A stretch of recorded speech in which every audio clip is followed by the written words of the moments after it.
i-transfer sa isang lugar, papalik, sunod na prayer, kailangan isasalagsan ng maayos. Pero din po ang mga sa kalalakihan, pero 50 kilos na mga nakuhamin.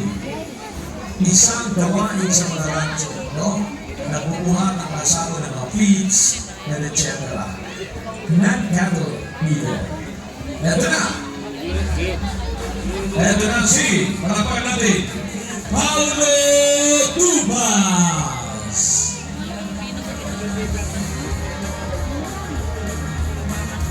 Sa bagay lang, Alam mo po, ang load carry ay gagawin sa hapon, hindi masyadong mainit. Highlight Amin din na po, Ross.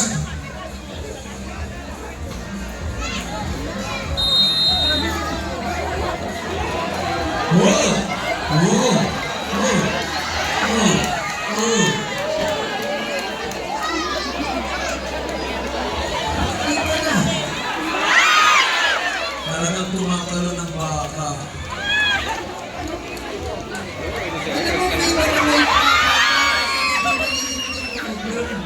pagkakanin.